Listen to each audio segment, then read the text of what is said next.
Can you hear us now? Check, check, check. Okay, there's the audio. Are we good? Can you hear us? Let us know if you can hear us. Let us know in the comments. Hello. We're probably going to get a bunch of comments that say we can't hear you. We can't hear you. Because there's a lag. Pull up my britches. It's working now. Okay. Good. Okay. Awesome. Yay! It worked. I don't know what was going on. We didn't have the mic plugged in. No, I did. It just wasn't recognizing it for some reason. It's weird. Weird.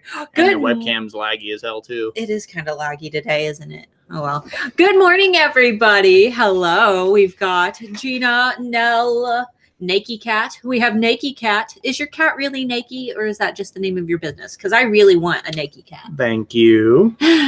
Very nice haircut. Janet, you're the only one who told him about his beautiful hair. Oh, no, Sarah did. Everybody did. Commenting. his beautiful new hair. We went to base today and got him a fancy haircut, and the girl who was working was just not in a good mood at all. She was very unhappy with life today, and I don't know what the problem was. Don't let her convince you that I did this because it looks good either. I'm just lazy and don't like to wash my hair in the morning. I think that it does look good. I know it looks good. He's not narcissistic at all. Not at all. Yeah, my cat is naked. I want a naked cat so bad. They're hard to find, and I don't know. They're expensive. It's really cold in Ohio. It worries me. I'd love to get a Sphinx. Yeah, definitely. Sphinx cats are beautiful.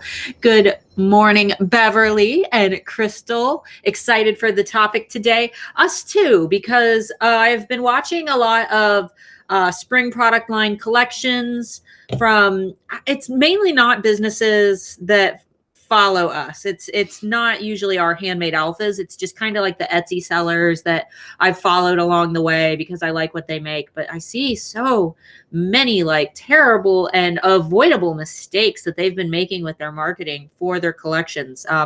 Now, one thing that I will say is a lot of what we talk today is going to be based on whether or not you've done Renee Christine's free handmade training at freehandmadetraining.com. And yes, it's free. That's why it's called freehandmadetraining.com. So if you haven't taken that yet, definitely do it. It's one of those free like courses that actually is helpful. It's probably one of the most beneficial free courses that I can recommend. In fact, I think it is the most beneficial free course that I can recommend.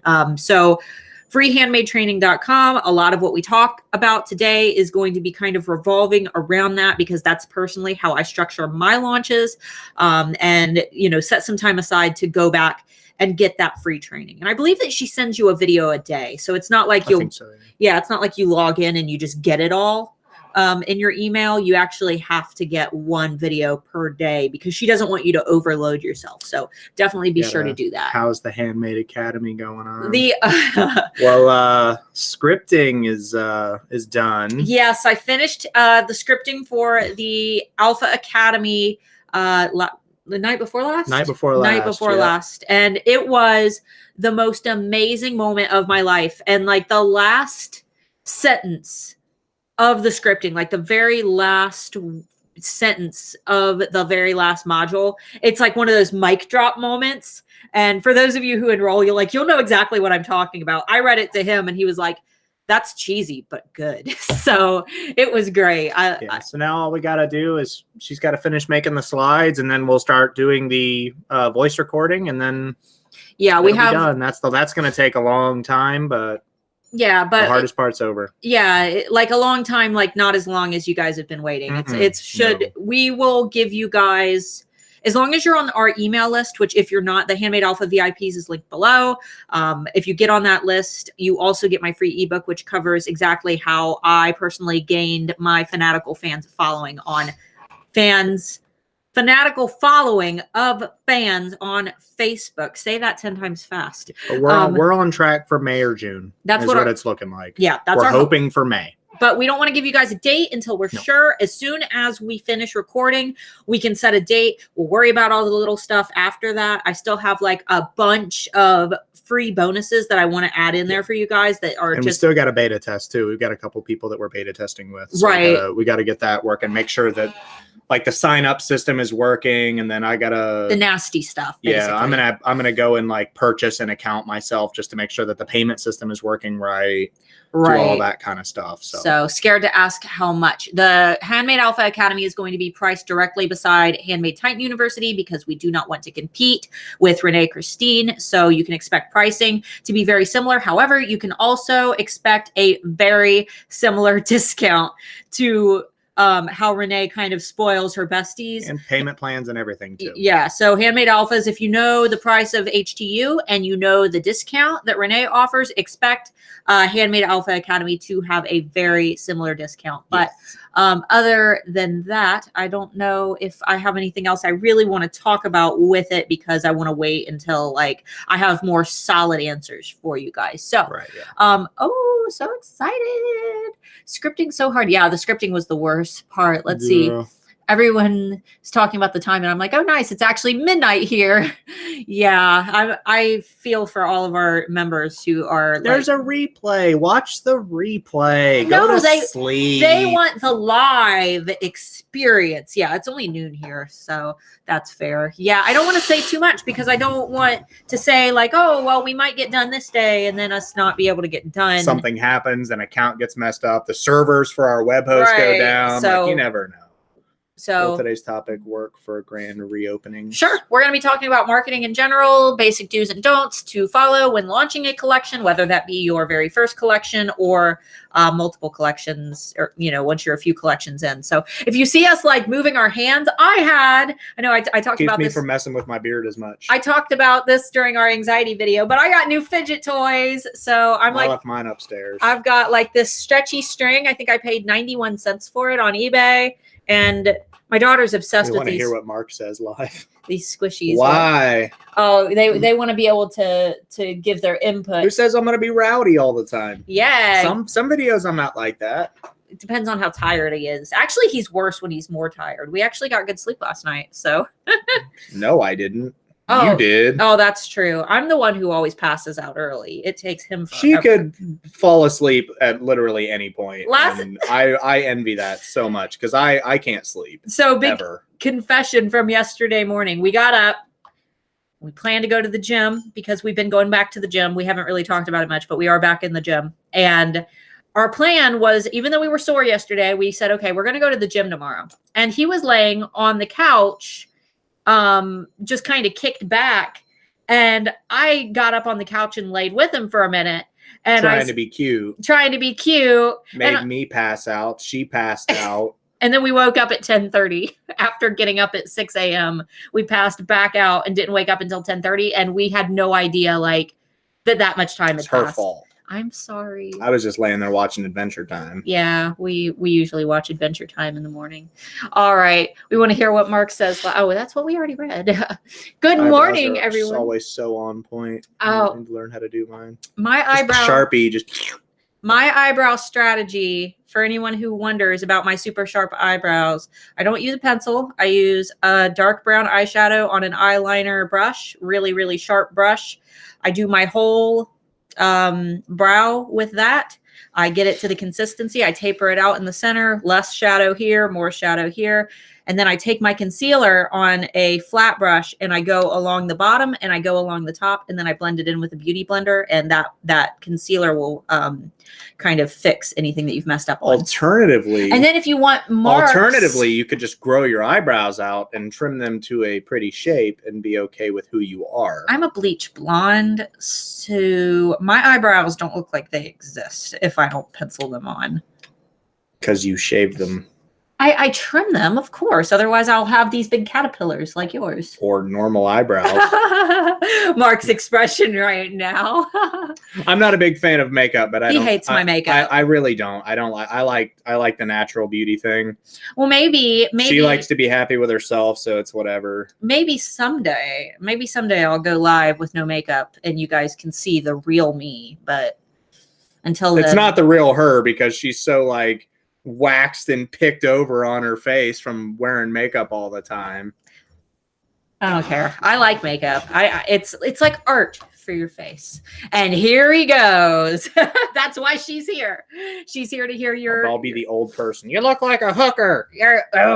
Oh, that makeup's gonna ruin your face. No, she learned how to do her makeup right. She doesn't look like a hooker anymore. Oh man, my makeup used to be so bad. I used to, everyone, here's the thing. Here's my big rant of the day.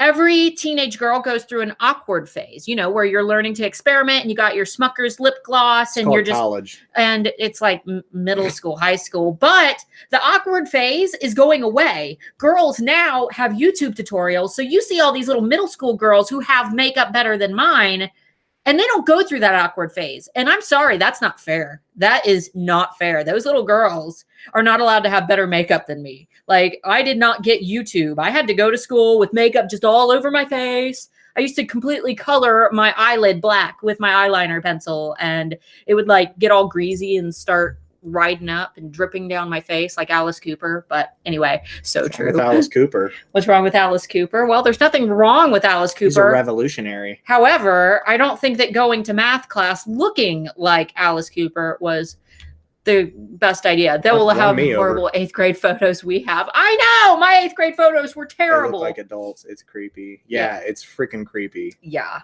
But anyway, guys, all right. It is 12:02. Let's get started talking about product lines, which, quick disclaimer, I wanted to do a big together launch. But I'm probably not going to be able to do it with this collection. I might have to wait until the next collection I launch. I'm sorry. I know I told you guys that I wanted to do that, but with the Alpha Academy this close to being done, I'm not going to be able to do both at the same time. And I know that a lot of you are waiting for this Alpha Academy launch. So once it's launched, it's done. Like it's launched, it's done. I don't have to touch it other than, adding my goodies, which I can do whenever. And, our technical support. That's going to be mostly me. Right. By the way, I'm going to be doing most of the tech support and stuff. So for this particular collection launch that I'm doing, I have not been doing a lot of the steps that I'm going to be telling you guys to do, but hopefully you've seen enough of my past launches that you kind of know that this isn't the norm for my launches. I've just been really busy. And thankfully, I already have that fanatical following of fans that no matter what I launch and when I launch them, they're all going to buy everything and they're going to sell out. What I'm going to teach you guys today is, if you don't already have those launches that sell out the second that you launch them and you're still in that growth period, this is going to be more tips for you guys. So if you already have expert launches, you're selling out, you already make a couple $1,000s on launch days, you're probably not going to learn anything that you don't already know. So that's just quick disclaimer out of the way, right out the door. But for those of you who are, you're not super experienced with launching collections, or maybe you've never launched one,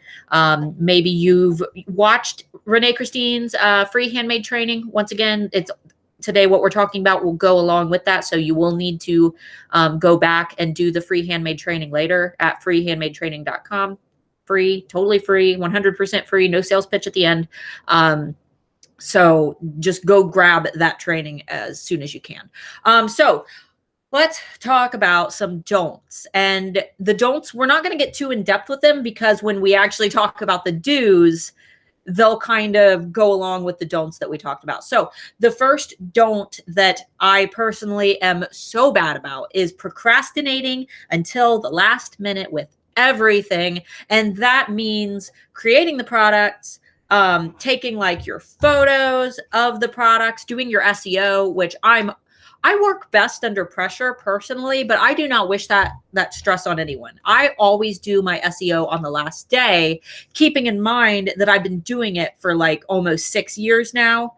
So it takes her a little while. It still takes me about a good solid 16 hours to prep a launch with my SEO. So for you guys, what I recommend is saving your listings as drafts and start working on that stuff, a week to 2 weeks ahead of time, if not further out than that.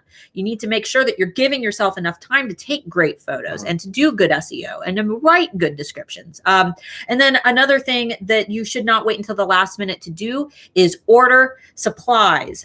Which we are personally very guilty of doing. Yeah, well, not as of recently. We overstocked. After that little incident with the chains, we overstocked. We basically had a supplier that did not send out our chains for our product launch until the week of the product launch, and they were in China. So it took 3 weeks. We actually had to have some of our members, we asked for volunteers. We said, if anyone would like to volunteer to forfeit their chain and to switch it out for free cords, because I also offer free cords with my keys. I said, when our chains arrive, we will send you one for free and I will refund you the price of the chain. So they were basically getting the cord for free and the chain for free. They would just be getting the chain at a later date. Thankfully, enough people volunteered to do that we were able to cover ourselves. But it was probably one of the most stressful things I've ever gone through. When you have, over 100 people just placed an order and you see that your supplies had just shipped and you know that it's going to take at least 3 weeks for them to get to you. Terrible experience. Make sure that you have everything in your hand in time for your launch day. So let's see. Any questions so far? Are you keeping an eye on questions for me? Oh, okay. And then let's see. Ooh, let me sit down. What's up? There's one question. This is off topic. Definitely wait. But is anybody concerned about Facebook going away? No. My concern is I use Facebook group to market to my besties. No. I wouldn't be too worried about that. I know a lot of people are talking about that on Facebook, but no. I wouldn't be too worried about it. Here's the thing. Facebook is unlike any other social media platform that the world has ever seen. We had MySpace, but my grandma wasn't on MySpace and my grandma's on Facebook. Like all of our grandmas are on Facebook. Everyone, on Facebook. Every single person on earth pretty much has a Facebook at this point. What percent of the world has Facebook now? It's like 70%. It's ridiculous. Right. Yeah. So it's still one of the most visited websites on the planet. Right. And when a giant appears in an industry, when there's a big media giant out there like Facebook, nothing really bumps them out of their position. Yeah, it would have to be pretty freaking revolutionary to take Facebook out of their market. Right. And we can say that MySpace was a really, really big thing. But I mean, it was big for the time, but it wasn't big for this time. For example, back then, not many adults had the desire to have a social media account. MySpace was mainly kids. So while it felt like it was a big deal at that time, there are way more users on Facebook. So let's see. How do you handle pre-orders? Do you have a certain amount on hand and then make the rest? What time frame do you give for pre-orders? We talked a little bit about pre-orders during It's the last live stream, I think. No, it was the live stream that we did. It was like how we made $4,000 in 1 hour. So I would go back and watch that.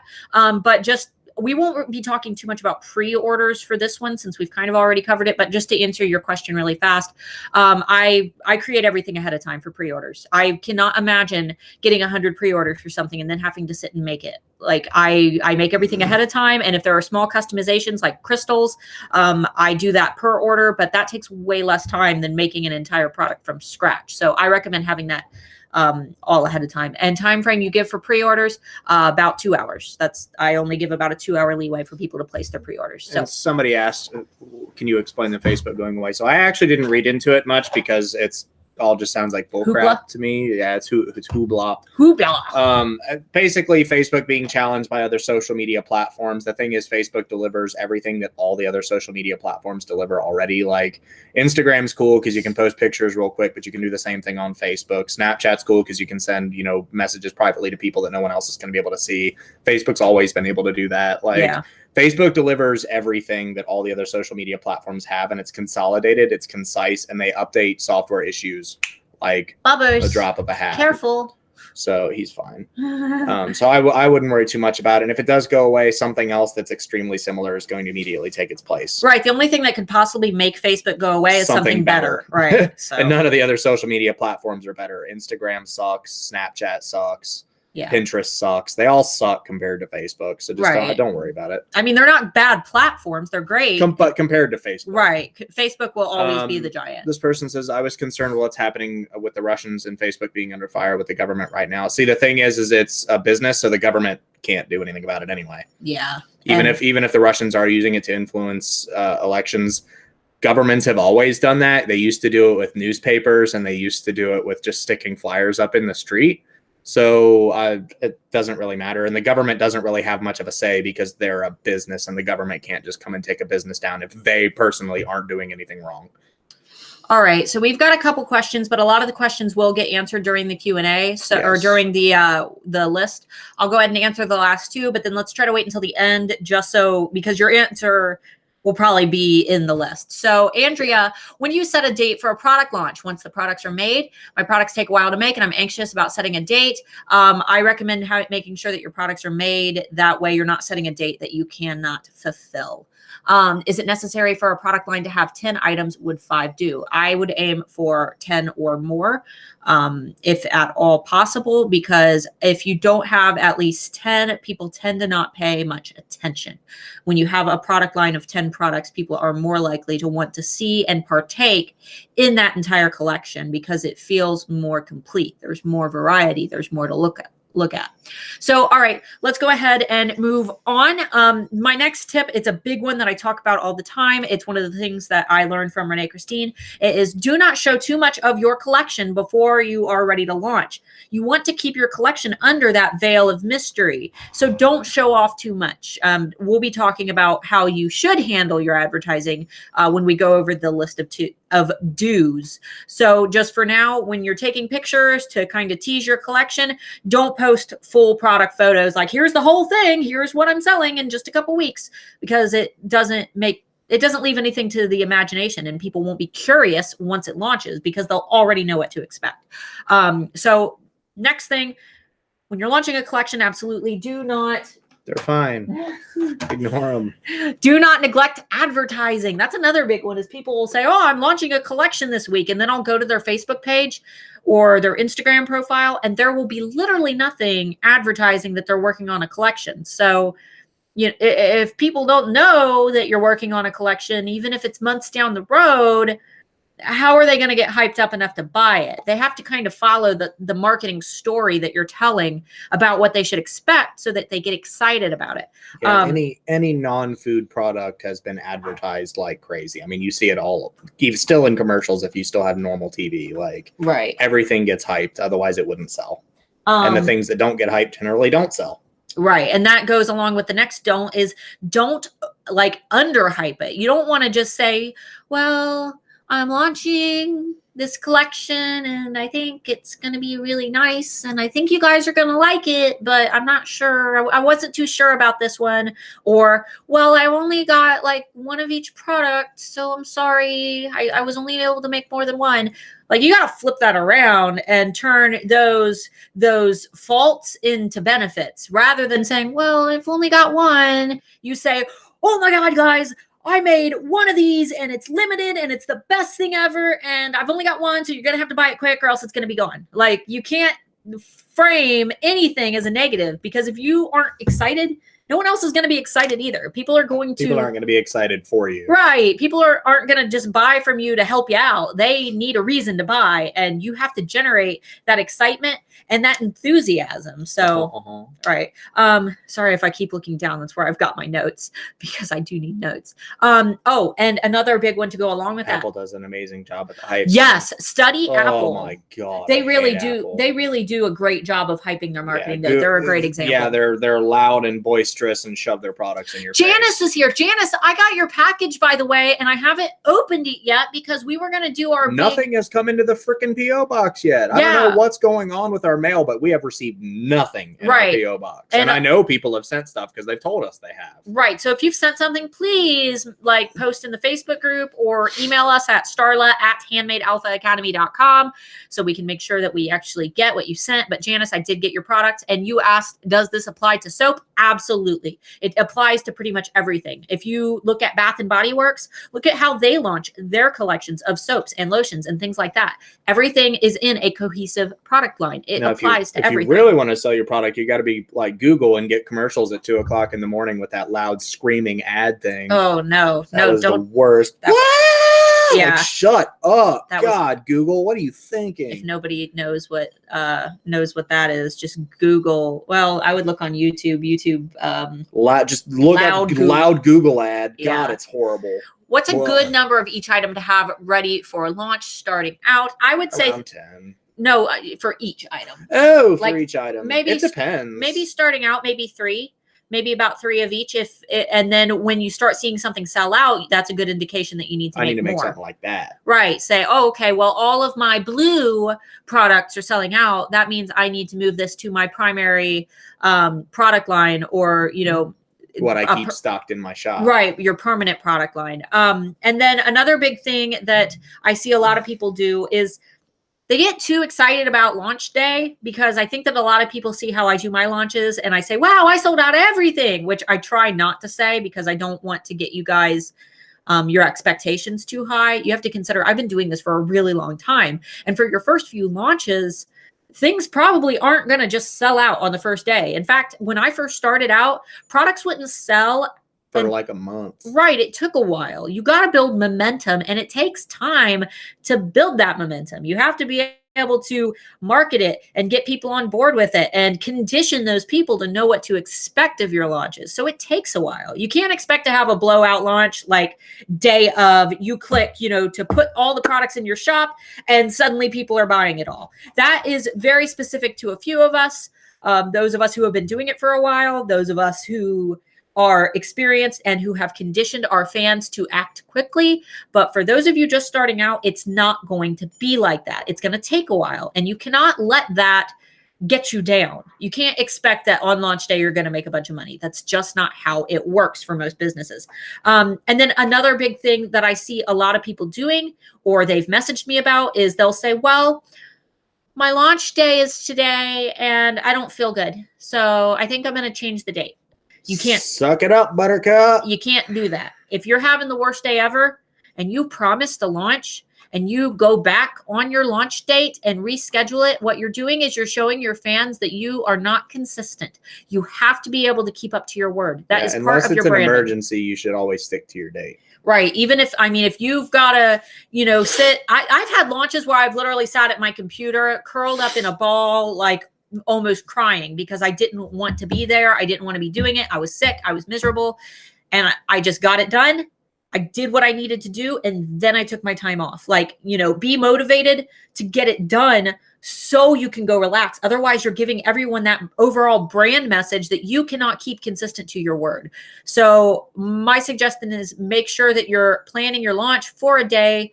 If you know that you've got to pick up your kid at 2:00 every Friday from soccer practice, and you decide that you're going to launch at 1:30 that day, maybe that's not a good idea. You need to make sure that you pick a day that you can actually be consistent with. And if that means that you have to get a babysitter for that day, or ask your spouse to, take on some extra work for you that day, whatever it takes. Yeah, right. That's kind of what we live for, is me saying, hey, I'm busy this day. Like when I told her I had to take next Tuesday off because the next Far Cry game's coming out. He did. He notified me. Yeah, I said I figured I'd just let you know in advance. My boss know. He said, let my boss know I'm taking Tuesday off because Far Cry's coming out and I'm not going to be bothered with anything else. Yeah, so I get my release day off, which usually ends up being me playing a game for 3 hours and then being obligated to do something else anyway. All right. Let's see. Jacqueline, finally home, listening in the car. Yeah. Oh, Jacqueline just launched her website today or yesterday. Day before. My note card said that when you get a real job, you got to go to work. Nobody cares if you're sick. That's true. Exactly. That's what I hate about real jobs. That's what I hated about the military. Oh, yeah. Like, do you need to go to the hospital? No. Like, come to work. Yeah. Okay, fine. I have bronchitis. We don't care. What's the best day of a week for a launch? That completely depends. There is no best day. I usually launch on Fridays because for most it is paydays. I do pre-launches on Thursdays, and priorities. But it really doesn't matter. Weekends are usually pretty good because people tend to get paid, but people get paid on any day of the week. I've had jobs where I've been paid on a Wednesday, so I love that. What, being paid? Yeah, because then you at least have 2 days before you go blow it all. Get Thursday and Friday to work still, and then you don't have to blow your money all on the first day. We were so bad about that when we were teenagers. We didn't have any bills, but I still made like $800 a week, and we would just rush out and spend all of our money on food most of the time. Yeah, we'd go out to restaurants and have like a $200 dinner every day of the week. It was ridiculous. We also we didn't save money, and we had really bad appliances. Like our microwave barely worked. It surged the I had to replace a TV once a month because we had an actual fuse box, the 10 and 20 watt fuses, and turning a TV on was enough to blow those. So right. Let's Are see. you giving them an incentive? No, she was responding to somebody else. All right, so let's see. What was our next one? Oh, okay.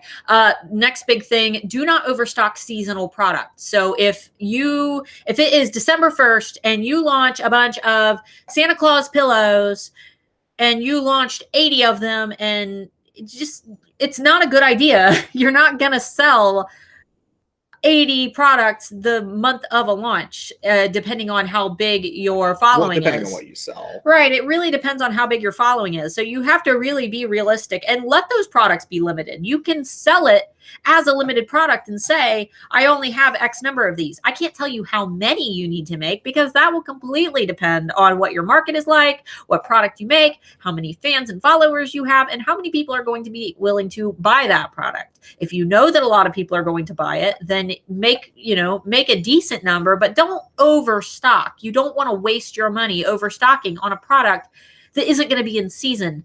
And then what was the other one? Oh, and then to go along with that, don't launch a seasonal product line at the last minute, as in that December 1st example. That is way too late to launch Santa Claus products. You need to give yourself at least 3 months to market that product line. Just like you go into any store and they start marketing a holiday, that's when you should be marketing that holiday.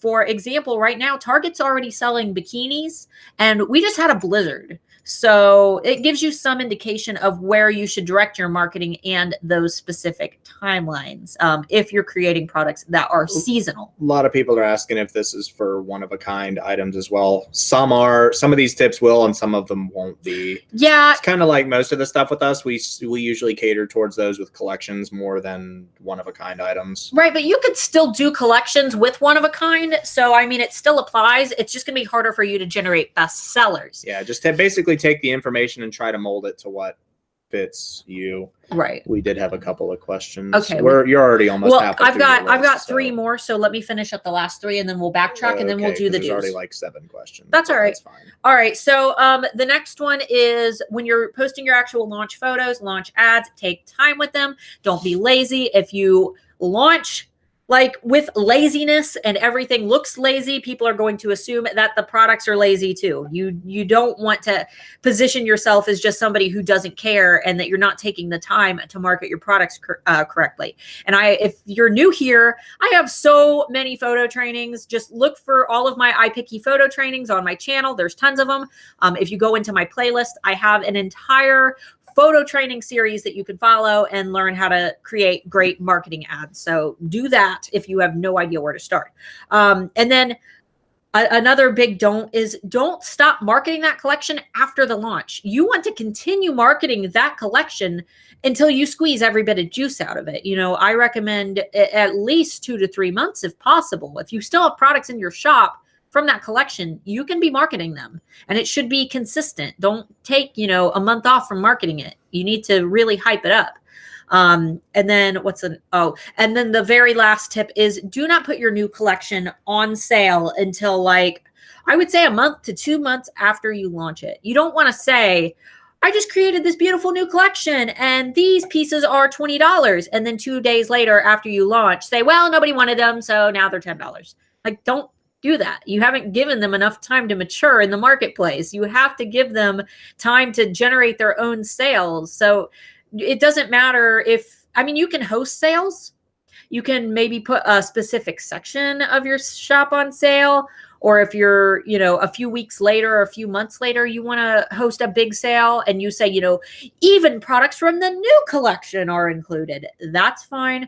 But don't immediately put all of those brand new items on discount. It's just, you're cheating the people who paid full price, and you're showing that, I can't get rid of these products, so now I have to discount them already. Discount the stuff that you can't get rid of, not the new stuff that you just worked so hard on.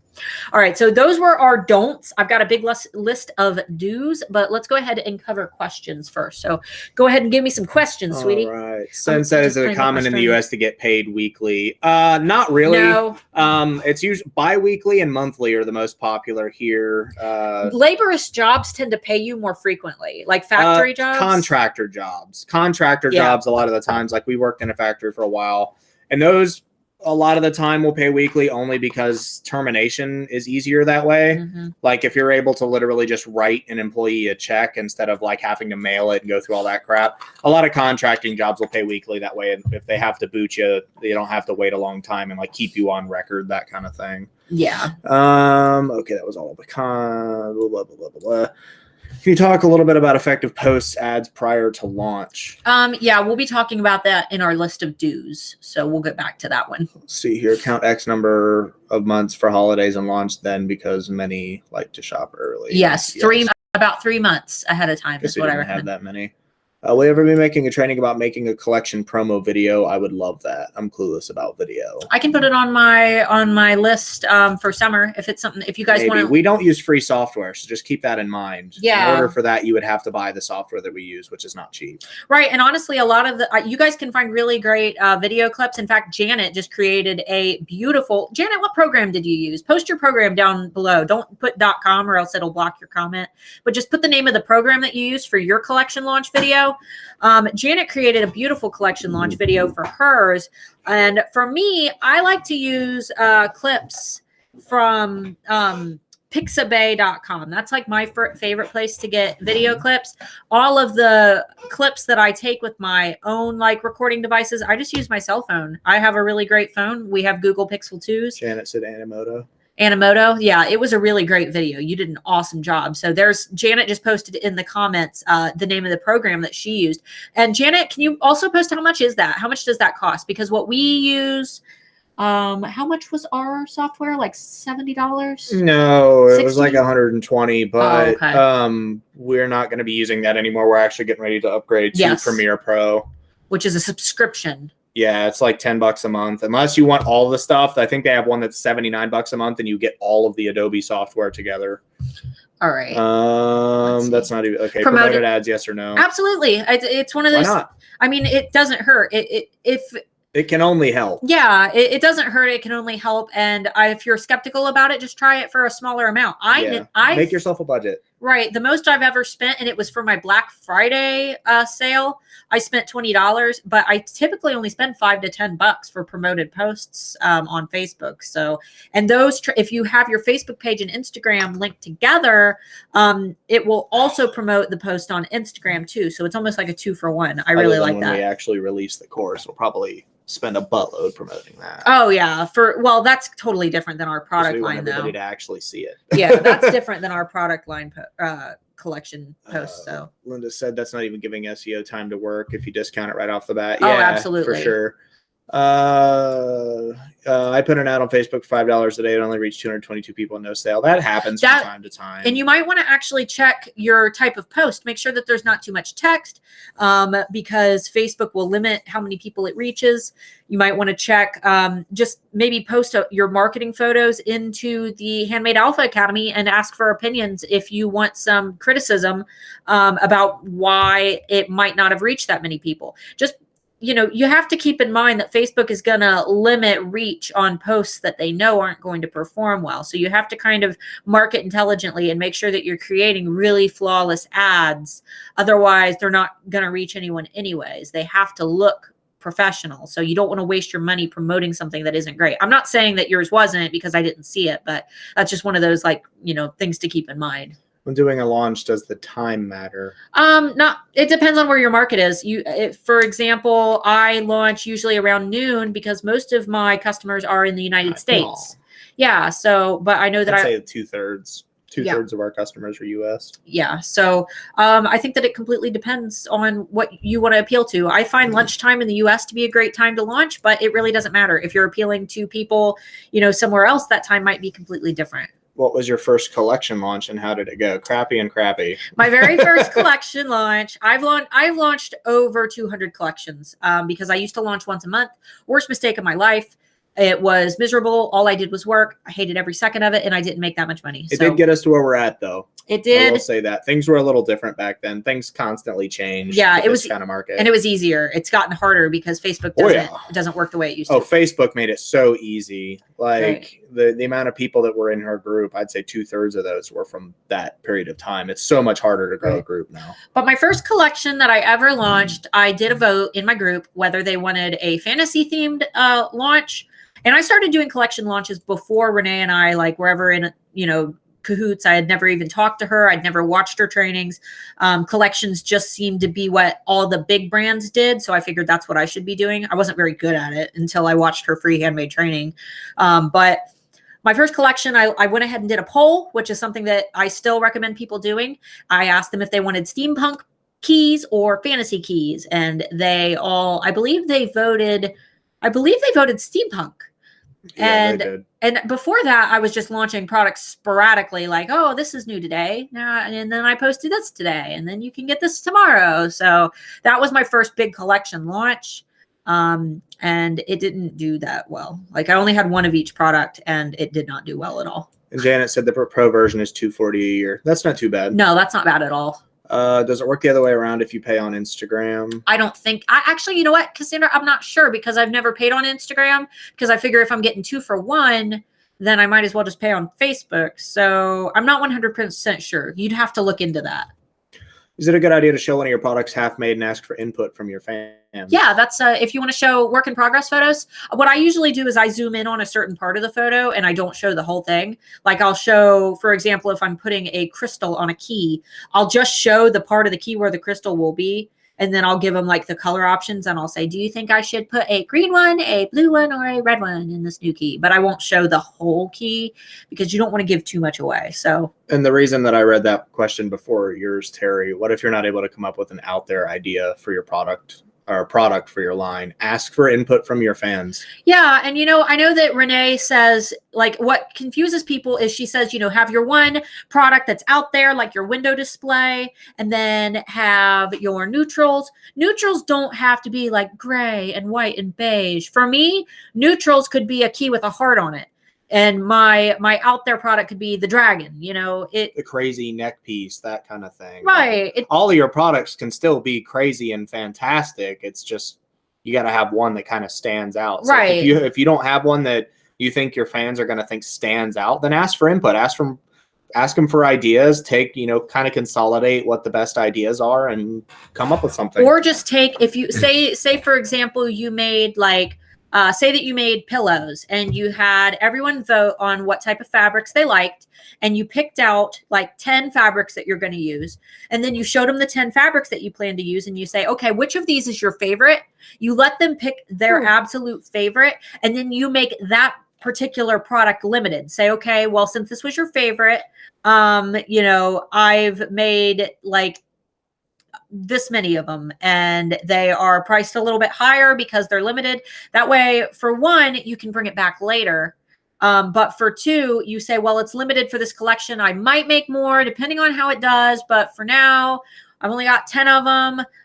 It's limited. If you guys actually want them, if you guys end up buying them all, then I might think about bringing them back, in 2 months or something like that. But that can be your out there product just because it's limited. Anything can make it out there. You just have to find a reason to make it like higher end than what you normally have, even if you're only pricing it higher because the quantity is lower.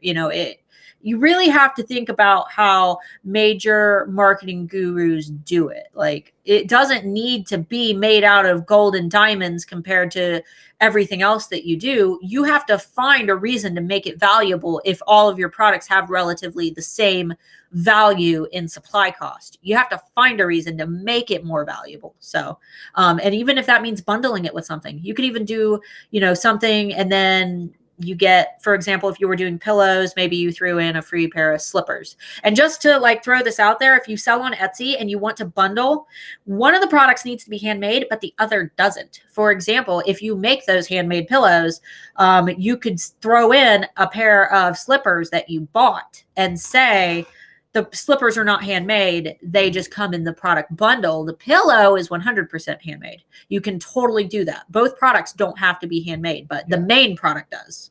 So. All right. Should some of our videos have product in them, or can I continue to do the other 4 videos like the one I just did? I think that as long as you're not showing, for my product videos, I post those right before my collection launches. And I only post, I'll either do a teaser of a product, so I'll just kind of post part of it in the video, or I'll only do like 1 or 2 products from the collection. And then at the end of the video, I'll say experience the full collection on X date. and then I put my website in there. So that might be something that you would want to do. Just show a couple of them. Sonia, what's the best way to promote an upcoming launch, and how soon should you begin to do that? I'll be getting to that in our list of do's. Sonia, is it possible to see Janet's product launch video, please? Yeah. Yes. Go to the Handmade Alpha Facebook community, and Janet's, and that's linked below if you're not a member yet. Totally free. It's like where all the alphas hang out. We're super duper supportive community. That's linked down below. Scroll down the page or use the search. And Janet, do you have any keywords that they could search to find that video? It's really great. It is a really great video. But if you just scroll down the page, it should be relatively recent because people were just commenting on it yesterday. Yeah. All right, so let's go over the list of do's that we have, since it looks like we've gotten most of the questions. So list of do's. First do is make sure that you're posting teasers for your collection. Now, teasers might be like just a corner of the product, or just for me, I don't even post pictures of the product in some of my teasers. I will just, for example, right now I'm working on a completely dragon themed collection. So when I start making my teasers, which I'm kind of behind on, I should technically be doing that already. It's on YouTube too. Dragons Arkenstone collection. Oh, there you go. Thank you, Janet. Can we see a few examples of great product launch videos? I've got a bunch on my channel. If you scroll down, like I've uploaded a ton of my product launch videos, and they're not even that good, but people like them. So whatever. If people like them, they're good. Videos actually aren't my strong suit. I'm more of a photo person. But anyway, back to the topic. Teasers. Just make sure that you're not showing the whole product. Post things that are going to gather intrigue. Even if those photos are stock photos that you get from somewhere like Pexels.com or Pixabay.com. Just make sure that they tie in to the overall theme of your collection, and you don't want to show your whole collection off until after it's launched. And then you can kind of start using full product photos in your marketing. But you want to keep everything under the veil of mystery. That way people like gain some intrigue. And then next, be sure to create multiples if possible. I know that's not possible for our one-of-a-kind people, but it's good to create, at least when you're starting out, at least 3 of each product.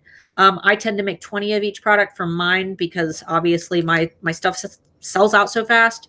But 3 of each, and then when you start to see that something's selling faster than others, or if something sells out immediately, that's a good indication that you should remake it and restock it and bring that on as like a primary product into your shop that is always available. But if you notice that something takes 6 months to completely sell out, and you only made 3 of it, and you weren't able to generate any sales from it, it might be a good indication that that's a product that you shouldn't bring back. So I'm using work in progress photos as teasers. Yes, I do that too. That's actually the only teasers that I've posted so far for my collection that I'm working on, because I've been so busy. I'm basically just kind of popping in my office and working for a few minutes at a time because we're so busy with the Academy launch. So I'm going to have great products launching this season, but it's going to be cruddy in terms of advertising just because I don't have the time. It's probably going to be later in the season too. Yeah, it's a lot later than I need it to be. So are we boring you, Mark? No, I didn't get much sleep last night. Yeah. Sorry, I'm not super peppy today. I'm tired. My coffee didn't work. His energy was all in his hair. You cut his hair, and then he's just a normal guy. That's right. He just turns into a normal man. That's why I write better music when my hair is short, because I'm way more bitter. Let's see. Can you get rid of that person? It's another freaking spam person. All right, next. Swallow calm. I'm going to assume. Thanks, man. You're so funny. Haha, so funny. So funny. All right. So I already talked about bestsellers. Watch for them. And if you do have bestsellers that kind of appear in the market, or you see that people are taking a particular interest in a certain product over others, that's a product that you should begin remaking. And then, almost dropped my squishy. And then start marketing 3 months in advance. I know that this can be hard. For me, it's not necessarily that I start posting like photos of, product teasers 3 months in advance. That's just the time when I kind of start hinting that something's coming. Like this, you guys should be paying attention, because in the next 3 months, I'm going to be, teasing this really great product line that I'm working on, or that's when I'll begin asking them questions about collections. I'll post, a poll where I'll say, do you guys want this or this? And it just kind of gives them indication that something's coming. And then as you're creating the products, you can begin releasing more teasers. You can begin using websites like Pexels and Pixabay to find stock photos that kind of go along with your collections before you have actual products to kind of tease. You can do it that way, but you just want to keep people guessing, and you want to let them know that something's coming. I mean, I'm kind of doing that with Handmade Alpha Academy, but not on purpose. It's just everyone keeps asking me about it. But did you notice that I started kind of giving you guys hints about it, before I was even done scripting, because I want you guys to be thinking about it. And you're doing the same thing with your products. You want to get it in people's heads. That way they know that they should be watching out for it. And in order to do that, you need to start as early as possible. So 3 months, 2 months is kind of cutting it. But if you can do it in 2 months and you think you're going to be able to market enough, then that's fine. But don't wait until like 1 month until your collection is expected to launch to begin teasing it, because it's not enough time to gain momentum. Do we have any questions? One, and thank you, Fran. If something was part of a seasonal collection, but you've made it part of your signature line, do you rename the collection that it belongs to? No, what I do is I make a folder or a shop section for my collection. And then when there's hardly anything left in that folder, I just move those products into different folders. So not all of my folders indicate a collection. For example, if I launch the spring collection and everything but my dragon keys sold out for some reason, I would move my dragon keys into my dragon key necklace section on Etsy. So we just lost like 13 people. What happened? I don't know. So that's how I would do it. I wouldn't keep folders up for collections that only have a few products in them, or shop sections. I would make sure that you're creating some general sections for your shop as well. And then whatever collection you're currently advertising and showcasing, that one can be in its own section by itself so people can find it.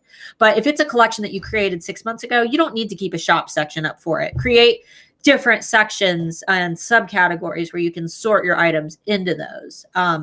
So if it was a seasonal item that you still feel is doing well, maybe, for example, foxes are kind of big in the fall, but if that product, you see it still selling and you don't want to get rid of it, just move it into, an animal folder or something like that. But just don't make sure that you're not doing that with things that absolutely don't apply, like Santa Claus. And, there's a difference between kind of seasonal and way too seasonal. Nobody's going to want it like in July. Nobody wants Santa Claus in July. Anything else? Post teasers every day, once a week? It doesn't matter. I do it until right before you hit that point where you feel like you're being annoying. Once you feel like you're being annoying, you probably are.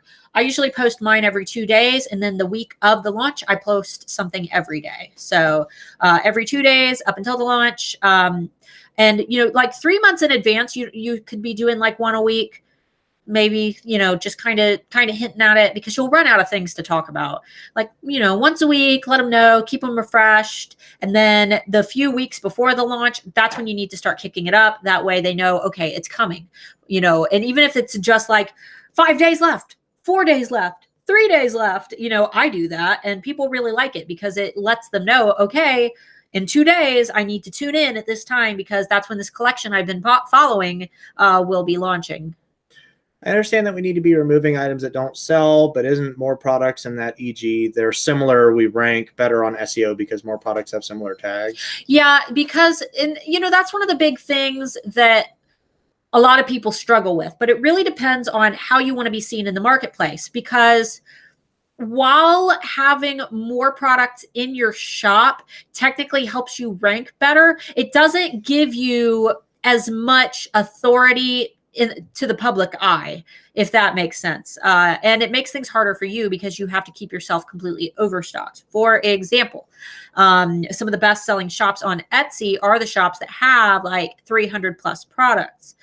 But those shops, I don't ever see them being viewed as designer with that scarcity aspect, because people know that there's always going to be product in that shop to buy, which doesn't give people the urgency to go buy now. Whereas when you're running out of products and you're teasing that, okay, you know, my products are known to sell out, you're more likely to get quick sales. I don't have that many products that launch in a collection because during my pre-launches, everything sells out. Everything sells out because I've let people know for years that things have the potential to sell out. You know, I think that having less products in the long run is going to give you more overall brand authority. If you want to go to the route of having 200 plus products in your shop, yes, your SEO will probably be better. But do you want to completely live off of just your organic traffic and SEO? Or do you really want to build a name for yourself where, you know, people are recognizing you for the quality of work rather than you just being a commodity that has 200 plus products? I think that commodity shops have that disadvantage where they're not valued as much as shops that actually post smaller collections, limited quantities, because those products are perceived as being more valuable because they are scarce. So I have a bunch of standalone items. I'm thinking about creating collections in the same theme of the individual item, then relaunching with a collection. Good idea or bad? I think that's a great idea, honestly. If you like, say you had you know, a product that was pink and you wanted to make an entire pink collection, just, you know, random example, and you know that, you know, your one pink product usually sells really well, so you want to make a whole collection themed in pink, then yeah, that would absolutely be a good idea. In fact, I would tease that because you guys loved this product so much, here's an entire collection themed around, you know, that product or whatever the theme happens to be. This is my first month on Etsy. I have 16 items in my store. How can I make my first sale, please? It's hard for me to be able to answer that question because there's no real answer to it. My suggestion would be to start watching my channel and begin trying to diagnose the problem, because it's not about getting that first sale. It's trying to figure out why you haven't gotten any sales yet in the first place. How long has it been? Month. First month, that's normal. You know, it takes a while. It might be a while, yeah. But it could be a number of problems. It could be your photos. It could be your SEO. I try to go through and diagnose all of those problems in my channel. So just go through, binge watch. I also recommend Renee Christine. She is an amazing source of information, and just learn as much as you can and don't stop learning. All right. Yeah, it's kind of so less is more. I would say less is more. It depends. The value is perceived as higher when you have less, as long as your marketing is also kind of expressing the value of the product, if that makes sense. So you need to have good marketing too. Do you create your marketing in advance or do you create in post? It depends. I'm really quick at creating my marketing. If it takes you a long time, do it all ahead of time. Schedule your posts on Facebook. That's the easy way to do it, which I do sometimes. But if you're really quick at creating great marketing posts and you can do it in 5 minutes like I can, then it's just personal preference. If you know that you're not that, you know, quick at it, do it in advance. Do it when you actually have the time. Make as many ads as you can, and then just schedule them. Tuned in late. Mark's hair looks great. His eyes as usual are dreamy. Oh, he's like, you made his day. That fade going, you know. All right. Sarah's the boss of these videos. Is there any tool that can show you returning customer percentage rates? Not that I know of. I don't think so, but what you can do, because that's customer data, and Etsy doesn't give that out. Right, so. But you can look at if you look at your conversation with a customer. Yeah, you can see how many times somebody's bought stuff. Yeah, you can see how many past sales you have with that person. So it's usually easy to, you should be able to recognize when you see the same customer's name pop up like 50 times. We have one customer who has spent over $1,600 in our shop in the last 3 years. So we know her by name. Yeah. And, you know, all that stuff that we just had happen with Marmalade. Yeah. And customer data. I ain't going to get into that. Yeah, we won't. Know, it is what it is. We won't talk about that. So I can do that with my wolf items that really sell really good and add companion items. Absolutely. Yeah, absolutely. Yeah, do it. Yes. Thanks for answering my question. You're welcome. It froze. Again, about colors. I had my first sale 4 months after opening my Etsy shop. Yeah. See, normal. I usually make a collection with one color or color variation, but Renee talks about more colors. Any tips about this? It depends on the product. Yeah, it's another one of those things that kind of depends. You have to consider that Renee's trainings cover the general, like, most sellers, but just like us, right? It's a generalization, right? Like, take everything with a grain of salt. Yeah, her trainings don't specifically, for example, free handmade training doesn't specifically cater to me because I can't do neutrals like beige and things. I don't have a neutral. I have 3 metal colors to choose from: bronze, silver, gold. There isn't a lot of variety there, so you have to cater the training to yourself. Holy moly, they just keep coming. So far, I've only made one of our. What do you think the top selling color for hats is this year? I don't know. Well, I have no idea, Megan. You're gonna have to look. I would look bright at purple. I would look at Pantone's colors of the year and look at what's selling with Pantone. So Pantone, and then don't do that because fashion's terrible. Really, so far I've only made one of a kind items, and I'm freaking out because I feel super stuck. I don't know if I should stop making what I love or change my direction. Any advice? One of a kind items aren't that big a deal. In fact, when Handmade Alpha Academy launches, what I'm going to do is try to make a more catered course for one of a kind sellers, because I'm going to tell anyone, if you try to buy Handmade Alpha Academy and you don't create, multiples of products, it's going to be really hard for you. And in fact, I'm going to advise you not to buy Handmade Alpha Academy if you make one of a kind products. But I will be creating a course that more caters to one-of-a-kind sellers. It is possible. It's just a completely different type of marketing. But what you should be doing mostly when you're marketing is really executing and emphasizing the scarcity aspect of your products. So if you need more information on that, just Google the word product scarcity. I'd love to know, though, did you come to a decision about marmalade and if you recommend it? I mean, I don't want to talk too much on that right now. Yeah, just still a sensitive subject. How about this? I use Etsy Rank, and I am not being paid by Anthony Wolf at all. It's the tool I prefer. I know some people probably don't believe us. He has not paid us a penny. He has not paid us a penny. We have not seen a dime from the dude. He's just a nice guy. And when we give him ideas, he just does it. He's awesome. He's a nice guy, and I really like him, and he has a great character, and he wants to help sellers, and he's a person that I want to support further. And he doesn't lie to his customers, but enough on that. When collaborating with a print-on-demand company for your products, is it necessary to make a scarcity and remove old products? I make the design, it's printed on pillows. Yeah, as long, just, you don't have to give them an explanation why. Just say, I'm only creating this particular product for a limited time. You don't have to say, because I don't want to make it anymore. You can just say there's only this many.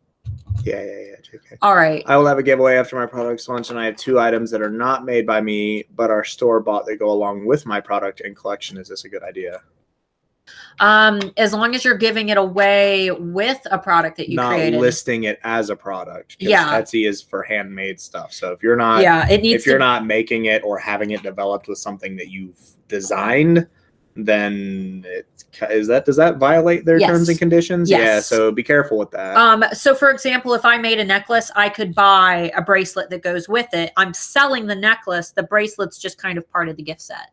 All right, guys, I understand. Yeah, I like, when it comes to brands, I like honesty. Yeah. That's a big thing to me, and that's one reason why I will never buy Apple products, because they lie to their customers a lot. Yeah. All right. So let's go ahead and move on. We're done with questions. We got them all. Okay, cool. I said start 3 months in advance. The next one is hype it up, enthusiasm. The reason my launches are so successful is I was cocky before I had a reason to be. I made it seem like, I was really, really excited, even when I was terrified. I did not let my fans know I was terrified. I launched with confidence, and people pick up on that.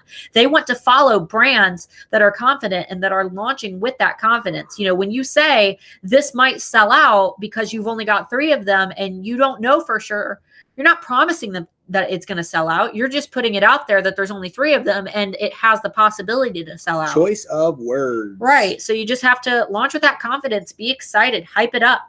Don't undercut yourself.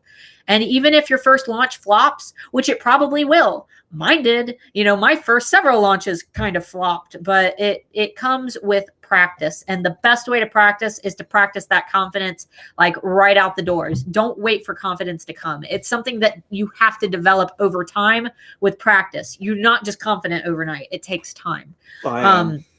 You've always been confident.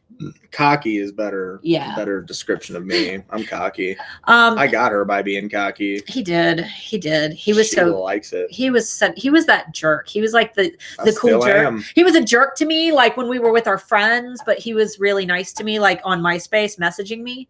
So I'm like, nice. You were nice. You were nice. And then advertise daily. We already pretty much covered this, but make sure that the week before your product launch, every single day, make sure that you are doing it on all platforms. You're posting new content for them to see. Don't post the same teaser every single day. Make sure that it's different. Take time to create unique ads, but make sure that you're doing something positive every single day. And then after your launch, here's a good one. The bad boy. We haven't really talked about. He was. That's right. Still am. Post reviews after the launch. So if you get really great testimonials, even if you blur out the name of the person who left it, because some people don't want, to be featured in a testimonial, that's fine. Blur out their name. If they're leaving, definitely get permission first. Yeah. I mean, if they left a public review on your profile, it's kind of yours, but you can blur out their name if you want to do that. People get mad when people steal their Facebook pictures, like those aren't public domain. Yeah. FYI, Facebook pictures are public domain. Yeah. That's in their policies. But anyway, make sure that you are actually, talking about what other people are saying about your collection. If you've got good reviews, if you have photos that people have sent you with wearing their products or holding their products and they have given you permission to post them. You're showing social proof that the product is in demand. Other people are already buying it. You want my things. Right. You're showing that people actually want it. And if people want it, then others will want it too. And then put time into your ad photos. Don't be lazy with those. Make them look professional. Don't just snap them with your cell phone and then immediately upload them. You want to make sure that you're actually editing them, making them look good. I've got a whole photo training series in my playlist. So go back and watch that if you don't know how to do that.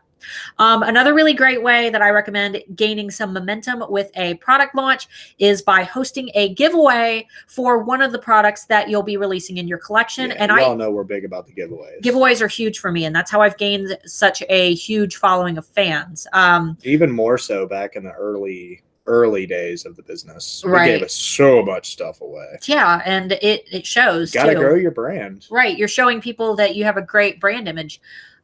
So what I recommend is grabbing my free ebook down below. You can get it by signing up for the Handmade Alpha VIPs. That goes over the entire process of how I personally set up my giveaways.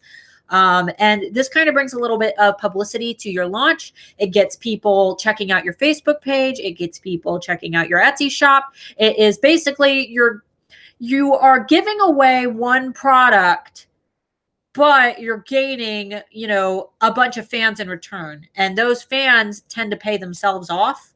So it's a pretty even trade. If I give away one product that I normally sell for $80, but then I gain, 100 new fans and they end up spending $4,000 in my shop collectively throughout their entire, time following me, that is a great investment in my opinion. What percent would that be? That would be like, I can't math. I was spacing out. I wasn't even paying attention to what you were saying.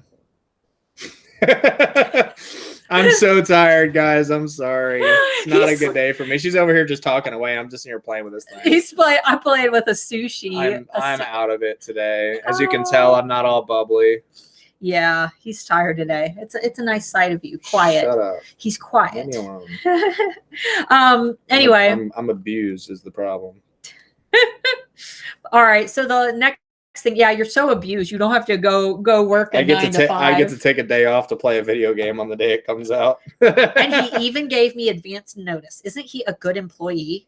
You know what? I've cooked dinner he has. He's the best cook this week. He made some bomb burgers this week. They were the best. Try me on my burgers. I bet nobody in here can make a better burger or steak than me. You look like a burger dad right now. Your haircut, especially before I shave my beard. All right, so get this. We got some time. Get this. This lady cuts my hair, and I had all of this still grown out. And instead of fading the top in, she just chopped it to straight across. But the thing is she chopped it in the middle of the lobe here. but then she chopped it at like the whole of the ear down here. So it was all like such a good boy. Such a good boy. Damn right, I'm a good boy. That's a good boy. Such a good boy. Come at me with them steaks though, for real. All right, let me do our last point so we can actually answer their questions. Steak now. Can I have some steak? I do want a steak. That sounds amazing. Sorry for our veggies and vegan fans, but we're talking about tofu steak, whatever. Tofu. We like tofu too. I love tofu. There's this place up the street. Tofu wings. They make tofu wings and they are bomb. I prefer those over regular wings. Yeah, they're really good. They're bomb. But anyway, all right, last thing. Here's one of the big things that I personally think I've gained the most amount of email list subscribers for. So if you have an email list and you want more subscribers, here's my tip.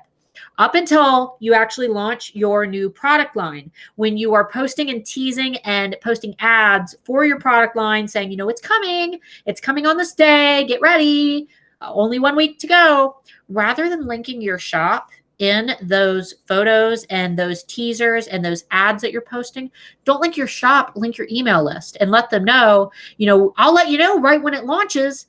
Join my email list for a free reminder, and you can even, if you've got like a coupon code linked in your welcome series, you can even throw in there, you can get an X% discount on this collection by getting on our VIP list, which does not count as putting your shop on sale, by the way, because you should have already factored in your welcome series discount when you priced your product. So that's like a completely different discount, and they're getting that as an incentive to join your email list. So there's an exchange.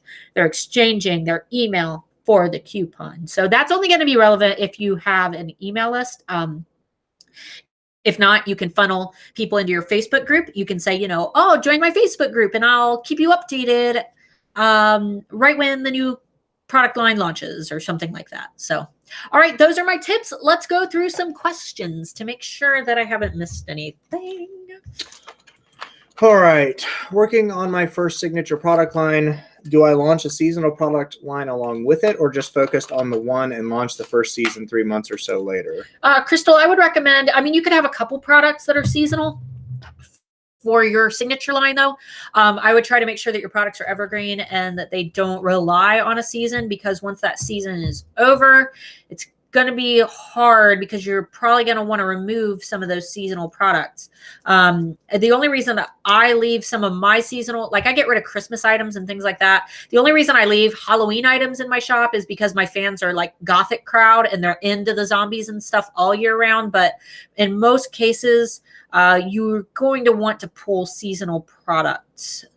So I would recommend making sure that your signature line, which if you guys don't know what I'm talking about with signature lines, go to freehandmadetraining.com. It's Renee Christine's, free training that I personally took years and years ago. And it's a really great foundation to start on, and it's completely free. But signature lines, I would try to keep your products evergreen and then introduce seasonal products later on.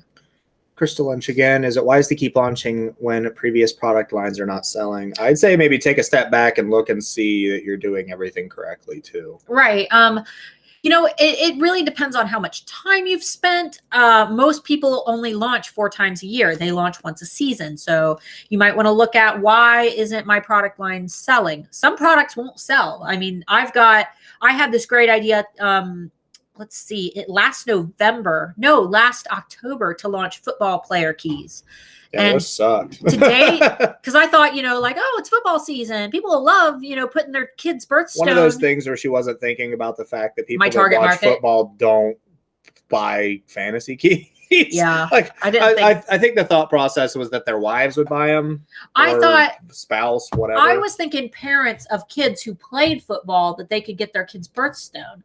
But it didn't do well. What's funny is I called it before. Yeah, he did. I said that's dumb. Yeah, he said I said that's dumb. That's not going to sell. I was right. I only sold one of them. So, you just you have to look at, is nothing selling at all or only a few selling? If nothing's selling, you need to look at your marketing and your products and photos in general. And every once in a while when your husband says that's dumb, listen. Yeah, that wasn't my best idea. I prefer Etsy Rank too. I asked about a feature in the Q&A and he added it. Yeah, dude's great. If you have a good idea, throw it at him. Yeah, he's developed like 3 tools that we've asked him to make. Keep in mind, he has to develop on top of what Etsy allows him to do. Like when he releases a new feature, he's got to get approval. And he always does. And he always does. He goes to Etsy pretty much every time and says, is this okay? I like that, though. It makes me feel safer. Yeah, exactly. I'm not going to get screwed for using it. Right. I want to do my first handmade. Should I do samples first or just produce some and see how it will sell? You know... that's up to you. I just prefer going balls to the wall and doing it. Yeah, I would just jump right in and do it. Samples, I mean, you can always do photos of ideas rather than doing samples. I would do polls. Post, photos if you were doing like samples, maybe like soap samples, and you wanted to do maybe like a whole collection of soaps that were scented in different, we'll say like bakery foods. Post photos of the bakery foods and say which of these scents do you think would be good for a soap collection, and take people's feedback, even if it's just friends and family in the beginning. Let's see here. So that order to China for the folding hat rack will be made. Thank you for. Yes, as long as you're selling a product with it, absolutely. I did a giveaway on Instagram, one of my pricey items. It was such a flop. I was so bummed. It happens. Yeah, you know what? Here's the thing about Instagram. It's a lot different than Facebook, I think, for giveaways. I know a lot of people who do successful giveaways on Instagram, but I personally have never been able to host a successful giveaway on Instagram. So that's just me personally. I'm not saying that it's a bad place for giveaways. People go to Instagram to look at naked fitness chicks. That's what Instagram is for now. That's not what I go to Instagram for. Well, you see it anyway, though, don't you? Yeah, it's almost. Yeah, there you go. It's naked fitness chicks. That's what Instagram is for. That and creepy DMs. Instagram is a good platform. However, I feel like Facebook is way better for giveaways. And if you need help with a good Facebook giveaway, get my free ebook down below, because I mean, that's what has been successful for me, as well as like thousands of other people who have downloaded the ebook. So test that out and see if it works. Let's see, y'all. Marla, my first giveaway received little attention. I think it was because I was asking for emails in exchange for entry. Marla, what I would recommend is not asking for an email in exchange for entry. What I like to do is stage the email exchange as a bonus. I say, a special treat for you. You can get a free entry into my giveaway. And get a 30% off coupon from my shop for signing up. So I use the app rafflecopter.com, and that's how I personally do it. So you don't want to stage it like it's something that they have to do to get the entry. Just make it a bonus. Let's see here. I'm thinking about going vegan. Okay, so nothing against vegan people, but please do your research. Do your research. Don't just say I'm not going to eat meat, eggs, dairy anymore. Don't do that. That's the dumbest way you can approach a diet. That's like all those people that when they were going on the Atkins diet, they died because they didn't know what they're doing. Here's the thing. The Atkins diet is basically keto. It's essentially the same thing, just done a little bit differently. So if you're going to go vegan, regardless of what your reason is, we all have different opinions on animal cruelty and all that kind of stuff. Please do your research. And as a matter of fact, it would behoove you to contact a nutritionist. Right. Contact someone, pay the $100, tell them, your height, your weight, your proportions, all that kind of stuff, and ask them. Don't tell them you're trying to go on a diet. Tell them, hey, I want to go vegan because I think it's the right thing to do. How can I do that appropriately? How can I get all the protein that I need? How can I get all the micronutrients that I need? How can I eat the right amount of fat that I need?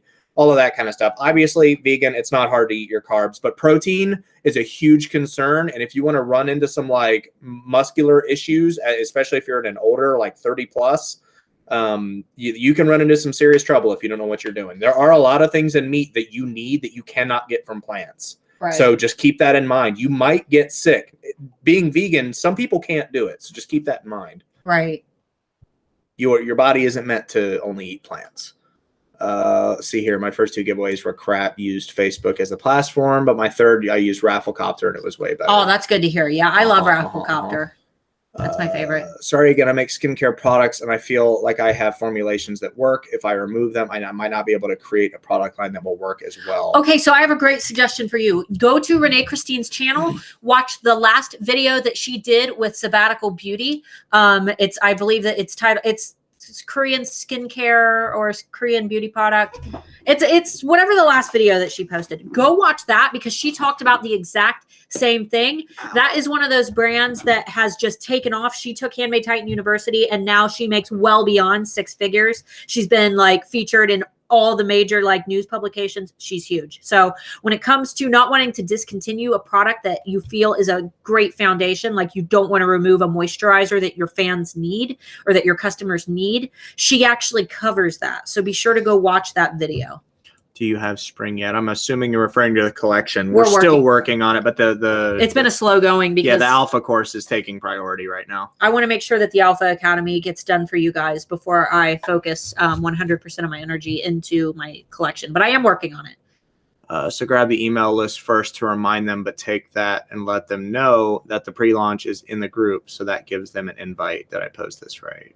Yeah, I mean, if you're doing a pre-launch, then that's fine. I would remind them by email. If they're on your email list, let them know when your pre-launch is, if you're doing a pre-launch. Let's see here. I took help and advice from my VIPs and they gave me an inspiration for this upcoming product collection. Your fans are the ones buying your stuff. Definitely take their suggestions. Yeah, absolutely. Jacqueline said, "Hey, IG is the best." Yeah, Jacqueline. I mean, I like boobs as much as everybody else. Jacqueline's Instagram is like the example. Go to the Wicked Griffin's Instagram if you want to see an example of how to do Instagram right, because she makes most of her sales from Instagram. But keep in mind, she and I kind of have a overlapping target market, and her fans are very fanatical for her type of product. So you have to be able to establish your target market before you can see results like that. Just post your promo photo on Instagram and direct entry to Facebook. Yeah. Let's see here.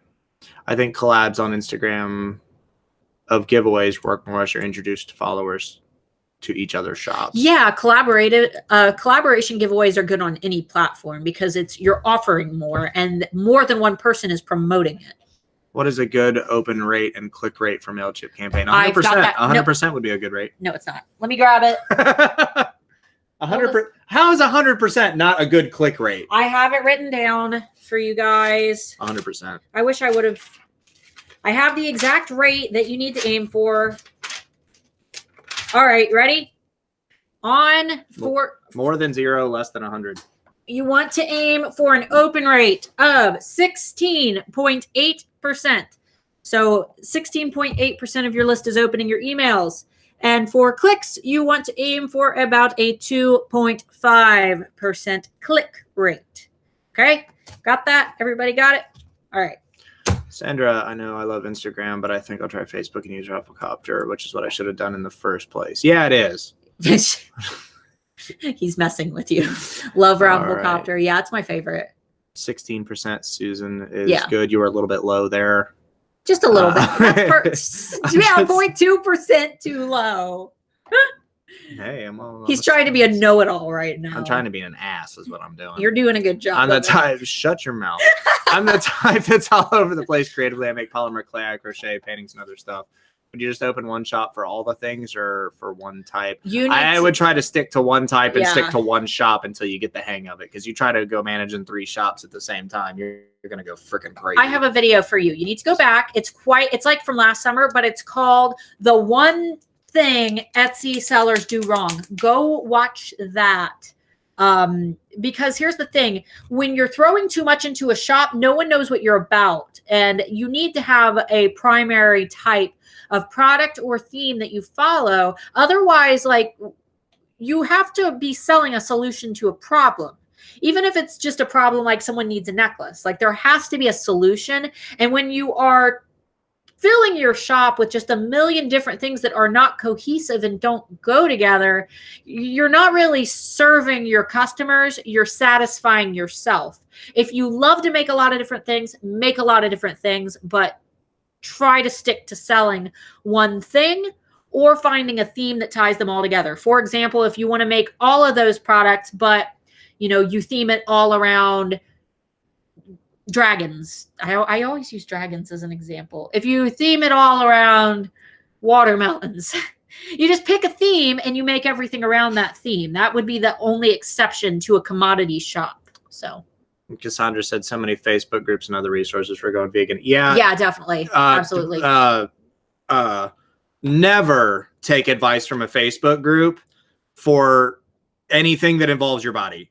I'm sorry. Unless it's a professional that admins it. Yeah, but how do you know that they're a professional? So when it comes to going vegan, and this is one of those things that like, it's not like you're cutting a couple hundred calories out of your diet. You're doing that. It is an extreme diet. Think about it is considered still technically a fad diet. So please see a professional before you do anything like that. Your body is not meant to cut meat out. Your teeth are physical proof of that. But some people don't like the way the meat industry is. And I fully agree with you. Animals are treated like crap. So if you're going to do it, resources are one thing, you know, legitimate studies, things like that. Don't ever go to these like self-help Facebook groups for anything. Right. See a professional. If you're going to go on a diet or you have depression or whatever, see a professional. Do not trust anybody from like a Facebook group or some random chicken yoga pants YouTube channel. Somebody gets so offended every time I say that.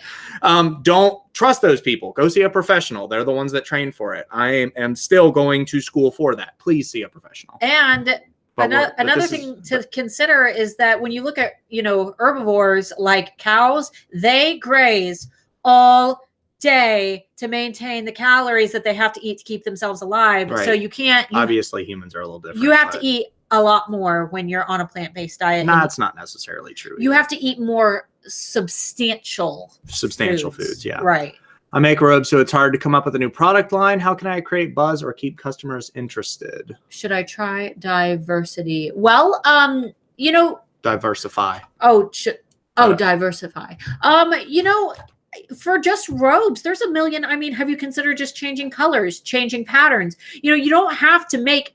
You could just release maybe like winter, you do black, white, and blue, and you know, you do like neutral colors, and then springtime you do bright colors, and then summer you do these colors, but then you just do the same colors over and over again, and you go in a circle. You know, December time you release the same colors, all the same colors for December, but you market it in a circle. That way you can still have fresh new products. They're just similar to the products that you had last year. So you have to kind of make it work for you. I would recommend taking Renee Christine's free handmade training at freehandmadetraining.com and seeing if you can make it work for you. The Atkins knee problems. I know I worked in a medical lab. Yeah, yes. Pretty much all diets have their ups and downs. Keto is like the big thing right now, and of all the people that do keto, nobody does it right. We didn't even do it right when we did it. No. If you want to talk about real ketogenic diets, like plain white chicken breast with nothing on it and like olive oil. That's your whole diet. That's real keto. Jalapeno poppers stuffed with bacon and cheese is not keto. None of that crap is keto. We lost a lot of weight, but giant red steak with horseradish sauce. That's not keto. That's red meat. You shouldn't be eating red meat on keto. But anyway, we raised our own meat for a few years. Oh my God, I love farm raised meat. Let's see here. Thank you, Starla. I'll look into Rafflecopter. It's great. I have a big show coming up. Okay, that's just an announcement. Facebook giveaway or Facebook group giveaway? Do you do both? You know, I recommend what you should do for your general Facebook page giveaway is use that to get people into your group. And then when, you know, I recommend doing both. Have like a public one so you can get people into your group, so you can get people on your email list, so you can appeal to strangers, but then really spoil the people who are in your group with like their own special giveaways. And then you can use that to get people into the group. Post a photo of what you're giving away and say, hey, I'm giving this set away inside my Facebook group, but you can only enter if you join here. So you want to collect as many people as you can along the way. Hey, Mark, Renee said that 16% was great. Well, then she was wrong because it's 16.2.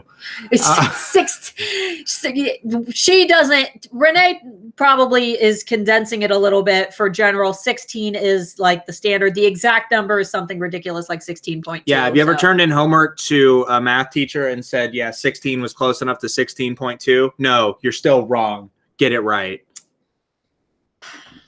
You want me to hit him? I'll hit him. I hit back. Ask her.